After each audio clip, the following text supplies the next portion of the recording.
you today? Me. And what is your name? Bubu. And where do you live? In Nebraska. Who's your mommy? Sonia. Who's your daddy? Daddy. Popo. Who's your sister? Cassie. Looking at Colton now, you would have never guessed that he almost died in 2003. His father, Todd, tells about Colton's near-death experience in the book, Heaven is for Real. And he started throwing up into the toilet, you know, and at first we're like, okay, he's got the stomach flu, because the doctor said it was going around. Cassie. Oh, Cassie. Honey. Oh, yeah. Todd! I'm coming. Oh, His temperature is 103. Oh, keep it in there. And Cassie's throwing up now. Oh, don't get it in your hair. Okay. Don't get it in your hair. Honey. Oh, sorry. Thank you. You gotta chew your food. Okay, doctor, he says that flu's been going around. Okay. And Todd! Colton's condition only got worse as days passed. His fever's up. That was almost steady. It was. It's now 104. It's been 4 days. Cassie's fine. I mean... Gotta take him to the medical center. No.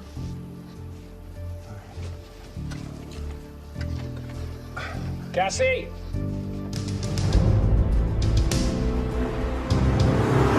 Todd, we need to hurry. His doctor discovered his appendix had burst. An infection was spreading in his body. Time was running out.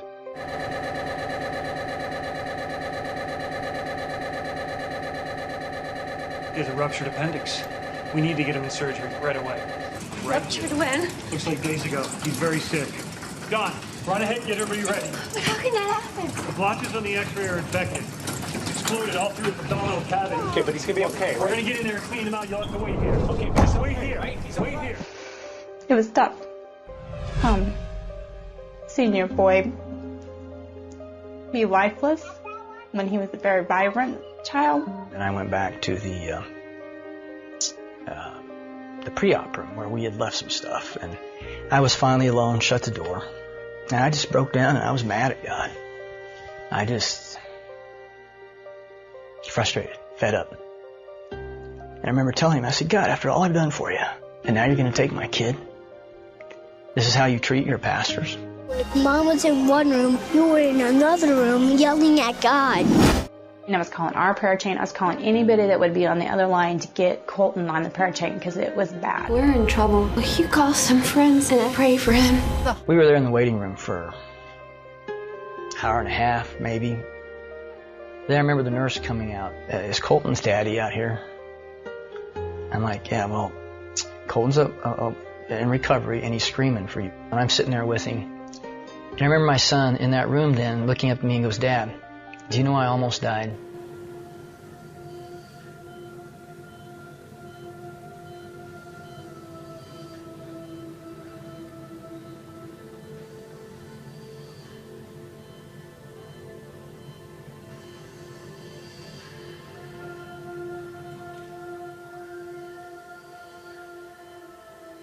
And my first thought was, maybe he overheard the nurse say that, or maybe they thought he was under anesthesia, you know, and he wasn't. But it wasn't till 4 months after we got out of the hospital that we finally listened to our son. And that's where I got to see heaven. No, Jesus and some angels came and flew me up to heaven. And I said, so Colton, what did Jesus look like?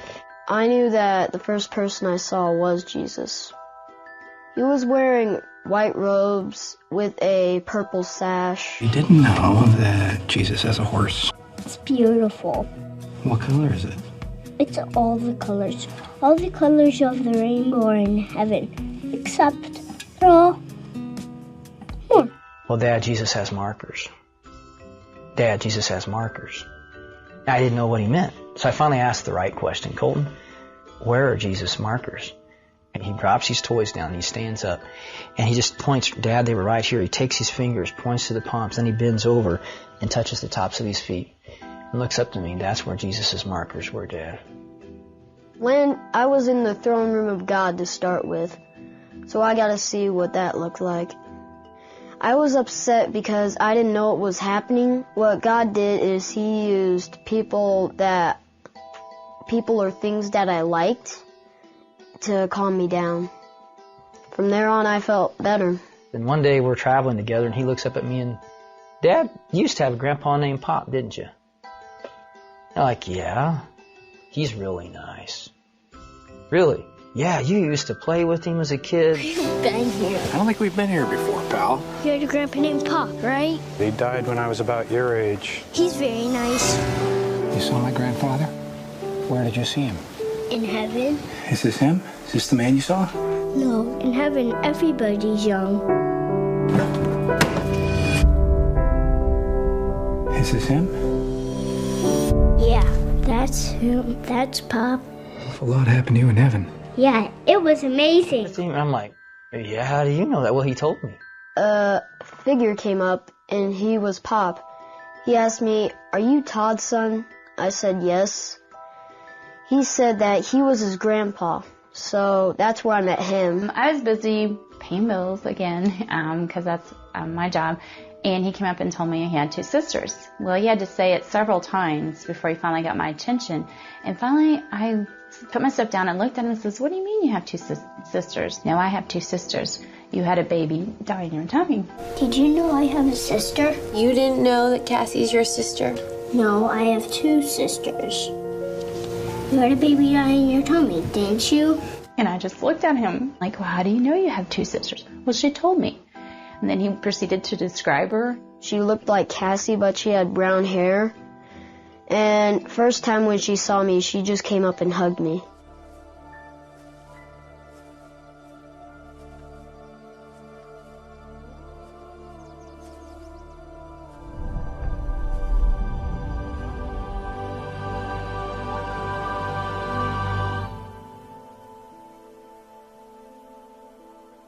Colton, this is just a visit. But before you go back, I want you to meet someone.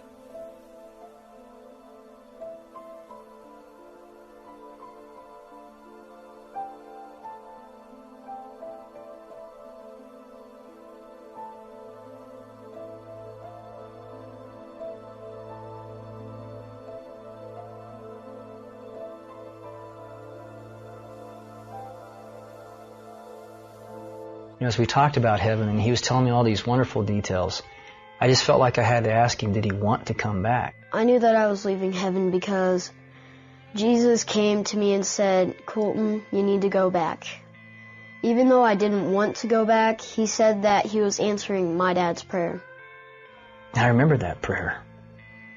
That irreverent, that disrespectful, screaming at God prayer. I was like, he's answering that prayer?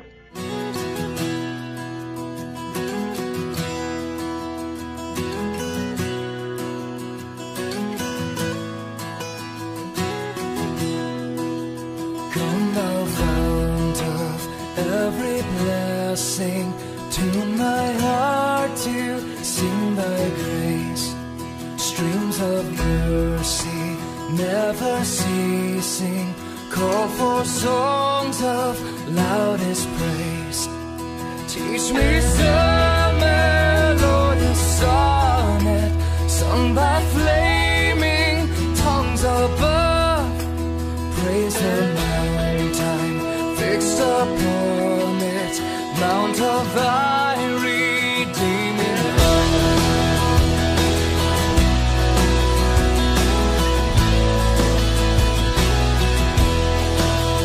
Hitherto thy love has blessed me, thou hast drawn me to this place, and I know thy hand will lead me safely home by thy good grace.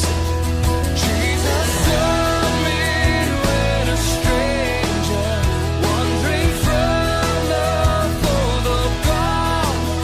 He to rescue me from danger interpose his precious love.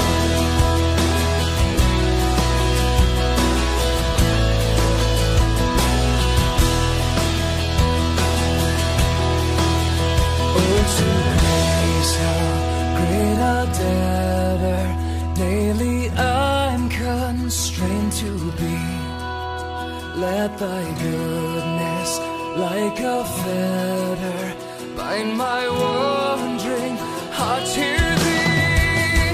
Prone to wander, Lord, I feel it. Prone to leave the God I love. Here's my heart, Lord, take and seal it. Seal it for thy courts above. Here's my heart, Lord, take and seal it. Seal it for thy courts above.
She picked up the brush when she was just 6 years old.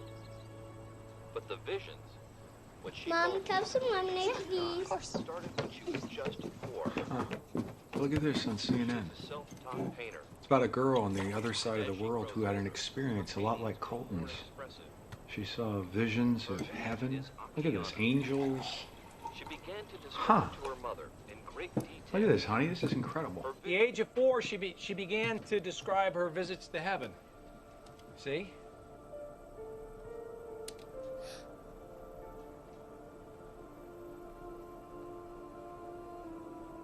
Colton? You okay? That's him.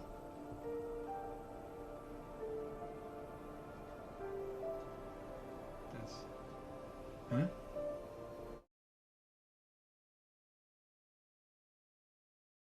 When my dad asked how long I was up in heaven, for some weird reason I said 3 minutes when I got to see the past when my dad played with Pop, the present where I got to see my dad preach, and them and my dad in his separate room giving his little prayer to God, and then the future, which is when the Armageddon is to happen. Let's talk about that for a second. Did you realize that you were seeing, and tell me what you learned about Armageddon or about this battle? Well, the battle was with Jesus, the angels, and the good people going against Satan, the monsters, and the bad people. They were fighting, and in the end, Jesus does win, and the Armageddon would be over, but it has a long time to do.